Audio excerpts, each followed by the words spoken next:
नगर निगम चुनावों की अधिसूचना जारी। 27 मई को होंगे चुनाव। लागू हुई आदर्श आचार संहिता।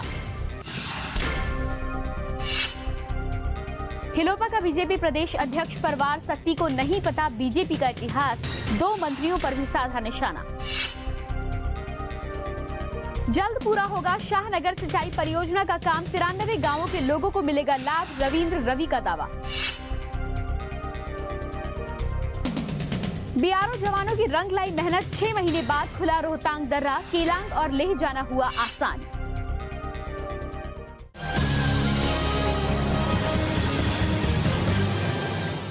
नमस्कार, हिमाचल आजकल में आपका स्वागत है। मैं हूं प्रियंका। अपने इस खास न्यूज बुलेटिन में हम आपको दिखाएंगे राज्य की हर वो खबर जिसका सरोकार सीधे आपसे है। प्रदेश के एकमात्र नगर निगम शिमला के चुनावों की अधिसूचना जारी हो गई है। चुनाव 27 मई को करवाए जाएंगे। इसी के साथ शिमला में आदर्श आचार संहिता भी लागू हो गई है। अब शहर में विकास कार्यों और घोषणाओं पर भी ब्रेक लग गया है। ये आचार संहिता चुनाव पूर्ण होने के करीब 1 माह तक जारी रहेगी।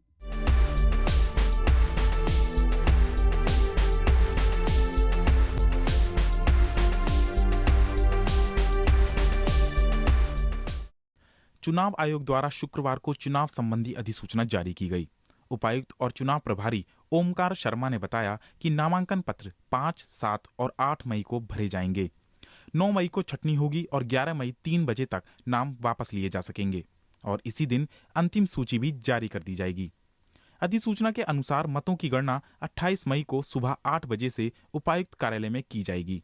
इन चुनावों में इस बार कुल 81,040 मतदाता अपने मताधिकारों का प्रयोग करेंगे। निगम में सबसे ज्यादा 5,672 मतदाता छोटा शिमला वार्ड में, जबकि सबसे कम 1,854 मतदाता बैनमोर वार्ड में हैं। गौरतलब है कि इस बार शिमला नगर निगम के लिए चुनाव डिलिमिटेशन के बाद नए सिरे से करवाए जा रहे हैं। साथ ही महापौर और उप महापौर के चुनाव भी सीधे मतदान से करवाए जाएंगे। नए रोस्टर के मुताबिक वार्ड आरक्षण ड्रॉ के माध्यम से किया गया, जिसमें जनसंख्या के आधार पर कुल 25 में से 4 वार्ड अनुसूचित जाति के लिए आरक्षित किए गए। वहीं महिलाओं को पहली बार स्थानीय निकाय चुनाव में 50% आरक्षण दिया गया, जिसमें उन्हें 13 सीटें मिली हैं। इस तरह इस बार निगम पर महिलाओं का ही दबदबा होगा। ब्यूरो रिपोर्ट, हिमाचल आजकल, शिमला। भाजपा से अलग होकर बनी हिमाचल लोकहित पार्टी ने अब भाजपा के प्रदेश अध्यक्ष को ही पार्टी के इतिहास से अनजान करार दिया है। हिलोपा ने भाजपा के प्रदेश अध्यक्ष सतपाल सत्ती को काफी जूनियर बताया है और सत्ती को इतिहास के बारे में ज्यादा जानकारी न होने की बात कही है। हिलोपा ने सरकार के 2 मंत्रियों को भी असली भाजपाई न होने की बात कहकर खलबली मचा दी है। हिमाचल लोकहित पार्टी के तेवर दिनों दिन और तल्ख होते जा रहे हैं। हिलोपा ने अब भाजपा के प्रदेश अध्यक्ष सतपाल सत्ती पर भी वार किया है। हिलोपा के प्रदेश प्रवक्ता व पूर्व मंत्री महेंद्र नाथ सोफत ने तो यहां तक कह डाला कि सतपाल सत्ती को भाजपा के इतिहास का भी पता नहीं है।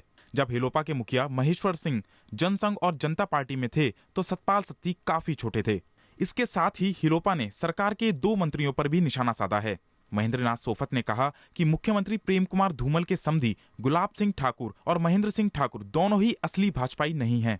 वो छोड़ देंगे क्योंकि उन्होंने भी, उनको अधिकांश लोगों को जनता पार्टी के टाइम की लगी हुई है, नेताओं को, लेकिन जनता पार्टी का इतिहास उनको नहीं पता था। वो जनता पार्टी छोड़कर लोकहित में आए और कुछ तो उससे पहले जनसंघ के टाइम पे लगी हुई थी और कुछ कांग्रेस की पेंशन खा रहे हैं और बीजेपी में आ गए। 2 तो बड़े इंपॉर्टेंट मंत्री हैं, एक मुख्यमंत्री जी के समधी हैं, एक ठाकुर महेंद्र सिंह हैं, जो भारतीय जनता पार्टी के ओरिजिनल लोग नहीं है। हिलोपा विधानसभा चुनाव से ठीक पहले अपने विरोधियों पर हमला बोलने का कोई भी मौका नहीं छोड़ रही है। हिलोपा के बीजेपी पर लगाए गए आरोप प्रत्यारोपों का उसे कितना फायदा मिलता है, ये तो चुनाव के बाद ही पता चल सकेगा। भूपेंद्र चौहान, हिमाचल आजकल, शिमला।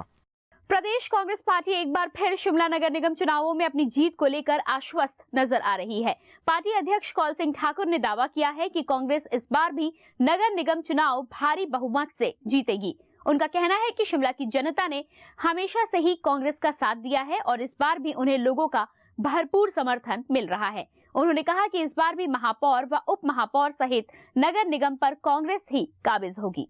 आने वाले नगर निगम चुनाव में शिमला की प्रबुद्ध जनता ने हमेशा ही कांग्रेस पार्टी का साथ दिया है और कांग्रेस पार्टी ने शिमला के सौंदर्यीकरण के लिए, शिमला की तरक्की के लिए, शिमला शहर के लोगों की सुख सुविधा के लिए हर काम किया है।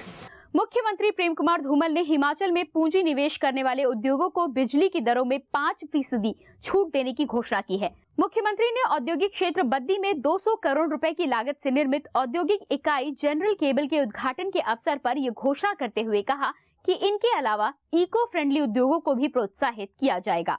मुख्यमंत्री ने प्रदूषण फैलाने वाली औद्योगिक इकाइयों को भी आगाह करते हुए कहा कि ऐसे उद्योगों पर सरकार कड़ी कार्रवाई करेगी। इस मौके पर मुख्यमंत्री केंद्र की यूपीए सरकार पर हमला करने से भी नहीं चूके। उन्होंने कहा कि मौजूदा यूपीए सरकार ने प्रदेश को मिले औद्योगिक पैकेज की अवधि घटाकर प्रदेश के हितों से खिलवाड़ किया है। 22वीं सदी और भी आपके लिए अच्छी हो, ऐसा मैं शुभकामनाएं भी देता हूँ। You have done extremely well during the 19th century. आपको आश्वासन देना चाहूँगा कि प्रदेश सरकार की ओर से जो भी अच्छा काम करेंगे, किसी भी क्षेत्र में काम करेंगे, हमारा पूरा सहयोग रहेगा। जो उद्योग इको फ्रेंडली होगा, पर्यावरण को बचाने वाला होगा, उसका हम स्वागत करेंगे। प्रदेश की सबसे बड़ी शाहनगर सिंचाई परियोजना का निर्माण कार्य अगले माह तक पूरा कर लोगों को समर्पित कर दिया जाएगा। सिंचाई एवं जन स्वास्थ्य मंत्री रविंद्र सिंह रवि ने शाहनगर परियोजना के निर्माण कार्य का निरीक्षण करते समय ये जानकारी दी। उन्होंने कहा कि इस परियोजना से नूरपुर, ज्वाली और इंदौरा तहसील के 93 गांव में रहने वाले 1 लाख से अधिक लोग लाभान्वित होंगे। इसके बनने से क्षेत्र की 15,287 हेक्टेयर भूमि में सिंचाई सुविधा उपलब्ध होगी। अब तक इस परियोजना के माध्यम से 14,000 हेक्टेयर भूमि में लोगों को सिंचाई की सुविधा उपलब्ध करवा दी गई है और लोगों ने नकदी फसलों का उत्पादन करना शुरू कर दिया है। रविंद्र सिंह रवि ने 96 करोड़ रुपए की लागत से निर्मित होने वाली सिद्धदाता मध्यम सिंचाई योजना के निर्माण कार्यों का भी निरीक्षण किया। शाहनहर का काम कई वर्षों से लंबित पड़ा हुआ था। वर्तमान सरकार के सत्ता में आने के बाद इसमें गति प्रदान की गई है और जो ये प्रोजेक्ट हमारा शाहनहर का इरिगेशन का 142 करोड़ रुपए में पूरा होना था, वर्तमान लागत के ऊपर 387 करोड़ रुपए पहुंच गया है।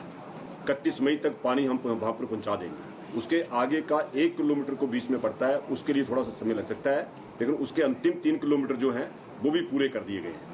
हिमाचल लोकहित पार्टी के बाद अब कांग्रेस ने भी प्रदेश भाजपा सरकार पर 108 एम्बुलेंस सेवा में घोटाले का आरोप लगाया है। पार्टी के पूर्व मंत्री व विधायक जीएस बाली ने कहा है कि एम्बुलेंस सेवा के एमओयू के मुताबिक भुगतान न कर कंपनी को फायदा पहुंचाया जा रहा है। उन्होंने कहा कि सरकार ने एम्बुलेंस सेवा चलाने वाली निजी कंपनी के साथ 1469 रुपए प्रति ट्रिप का करार किया था, लेकिन अब प्रत्येक एम्बुलेंस को 1,28,000 रुपए प्रति माह के हिसाब से भुगतान किया जा रहा है। उन्होंने कहा कि प्रदेश सरकार केंद्र के फंड का दुरुपयोग कर रही है। सरकार अभी तक कंपनी को 29 करोड़ 84 लाख रुपए का भुगतान कर चुकी है। उन्होंने कहा कि कांग्रेस सत्ता में आने पर एम्बुलेंस सेवा का टेंडर रद्द कर दोषियों के खिलाफ कड़ी कार्रवाई करेगी। उन्होंने स्वास्थ्य मंत्री डॉक्टर राजीव बिंदल को बर्खास्त कर विजिलेंस जांच की भी मांग की। Chief Minister should order at least immediately vigilance inquiry on this. What is sitting on? Everything has come on my question reply. Chief Minister has all the record.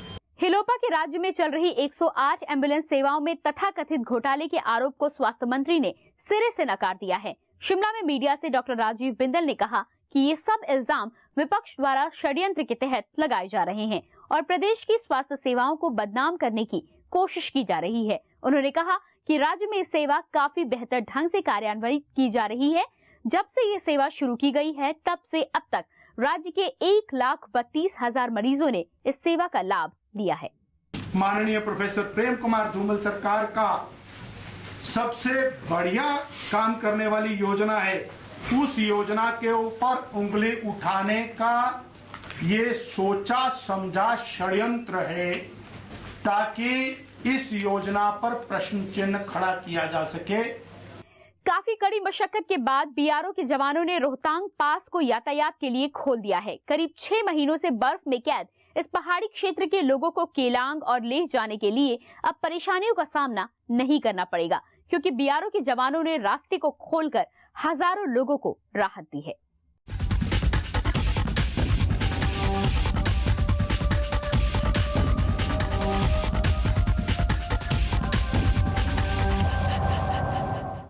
बर्फ का रेगिस्तान कहलाने वाला हिमाचल प्रदेश का लाहौल स्पीति जिला रोहतांग के बंद होते ही शेष दुनिया से कट जाता है। करीब 6 महीने तक यहाँ के लोग बाहर नहीं जा पाते या फिर राज्य के अन्य क्षेत्रों में ही निवास करते हैं।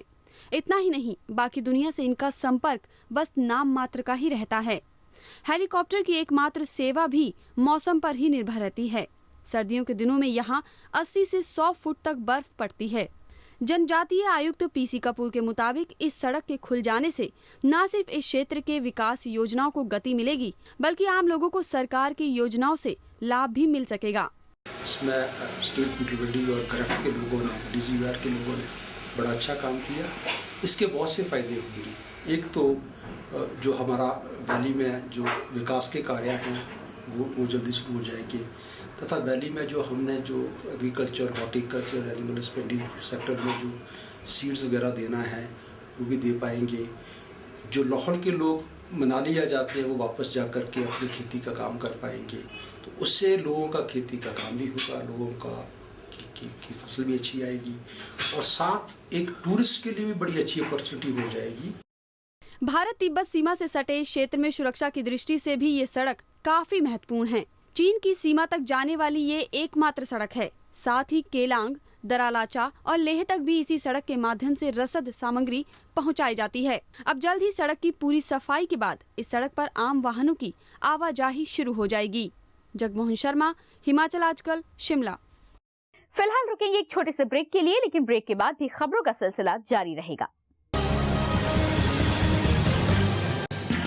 देवभूमि का सजग प्रहरी, हिमाचल आजकल। हिमाचल प्रदेश की राजनीतिक हलचल, सामाजिक चहल पहल, सांस्कृतिक व धार्मिक रबतों का बेहतरीन व अद्भुत संगम।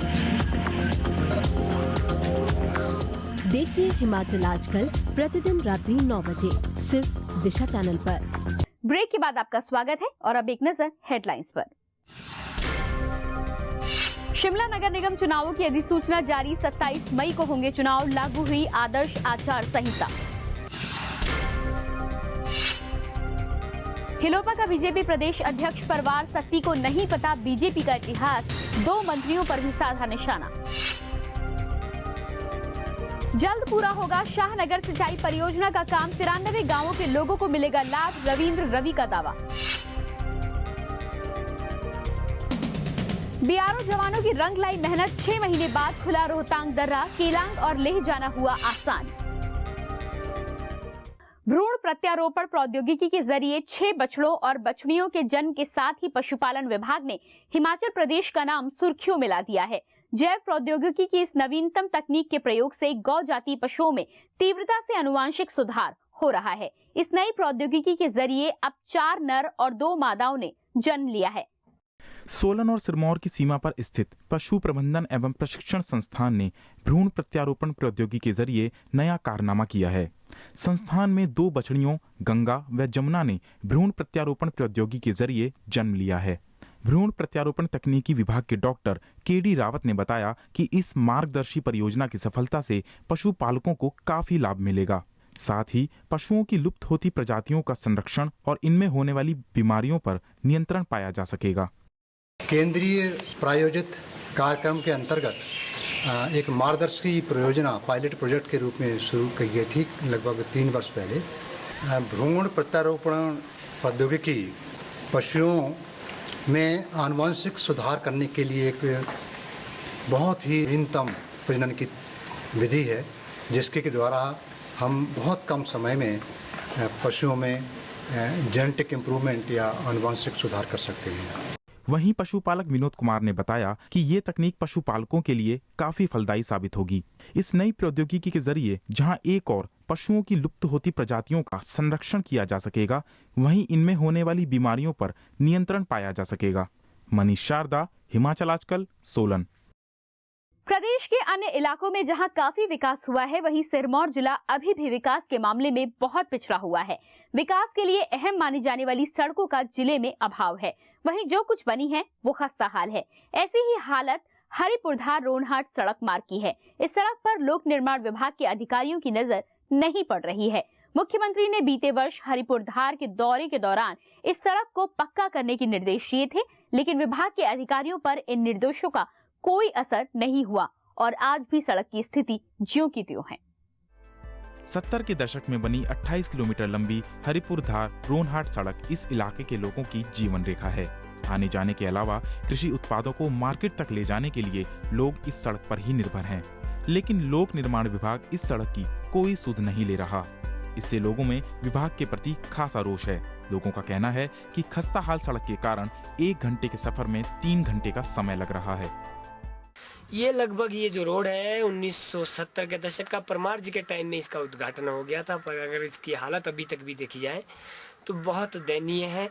यहाँ तक कि 28-30 किलोमीटर के सफर में यहाँ गाड़ी को कम से कम 2.5 घंटा आने जाने में लग जाता है। 15 की स्पीड से ऊपर नहीं चला सकते हैं। लोगों को बोला, सबको बोला, पर किसी ने सुनी नहीं। अब क्योंकि हमारे राजा वीरभद्र थे, उन्होंने अनदेखी की। अब धूमल साहब हमने बोला तो उन्होंने DPR बना दी, टेंडर लगा दिया है। अब वो ठेकेदार अभी शुरू करने में थोड़ी देरी कर रहे हैं। वो इसके लिए हम सरकार को चाहते भी जल्दी से जल्दी इसको शुरू किया जाए। राजनीतिज्ञ इस इलाके में चुनावों के दौरान ही आते हैं और बड़ी बड़ी घोषणाएं करके चले जाते हैं, लेकिन बाद में वो इनको भूल जाते हैं। सतीश शर्मा, हिमाचल आजकल, नाहन।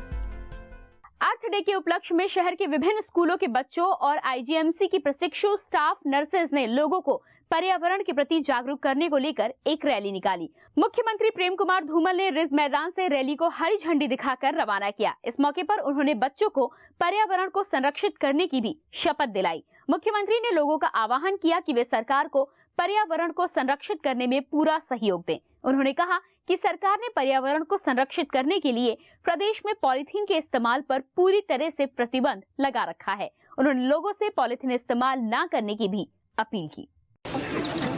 मैं समझता हूं कि पर्यावरण के प्रति जो जागरूकता पैदा होती जाएगी और प्रदूषण के कारण, ग्रीन हाउस गैसेज एमिशन के कारण जो पर्यावरण का असंतुलन हो रहा है, उसको देखते हुए हर समझदार नागरिक ये सुनिश्चित करेगा कि वो कार्बन ना फैलाए, ऐसी गाड़ियां इस्तेमाल ना करें जिसके कारण कार्बन फैलता हो और ग्लोबल वार्मिंग बढ़ती हो। प्रदेश विधानसभा उपाध्यक्ष रिखीराम कौंडल की बेटी के खिलाफ विजिलेंस में FIR दर्ज करने का मामला तूल पकड़ता जा रहा है। प्रदेश युवा कांग्रेस ने इस मामले में राजकुमार कौंडल के BDC उपाध्यक्ष पद से इस्तीफा देने के साथ साथ रिखीराम कौंडल से भी त्याग पत्र की मांग की है। बिलासपुर में युवा कांग्रेस के महासचिव विवेक कुमार ने कहा है कि अगर ये दोनों अपना इस्तीफा नहीं देते हैं तो युवा कांग्रेस उनके खिलाफ 9 मई से गिहिड़वी विधानसभा क्षेत्र में आंदोलन शुरू कर देगी। राजकुमार कौंडल के ऊपर जो है FIR करने के आदेश दिए गए हैं, उसके ऊपर युवा कांग्रेस जो है उनके खिलाफ एक आंदोलन करने जा रही है। कम से कम जो है 1000 युवा कार्यकर्ता उस दिन एक आंदोलन करेंगे। देश को स्मोक फ्री बनाने के लिए वॉलंटरी हेल्थ एसोसिएशन कार्यशालाओं का आयोजन कर रही है, जिसके चलते पालमपुर में एसोसिएशन ने जनता को जागरूक करने के लिए एक कार्यशाला का आयोजन किया। एसोसिएशन के सलाहकार श्रीनिवास जोशी ने कहा कि धूम्रपान से देश में 40% महिलाएं और बच्चे प्रभावित हो रहे हैं। इस दौरान धूम्रपान से होने वाली शारीरिक हानियों और प्रदेश को स्मोक फ्री बनाने के लिए सरकार के जरिए चलाए जा रहे कार्यक्रमों से भी जनता को अवगत कराया गया। और अब एक नजर सुर्खियों पर।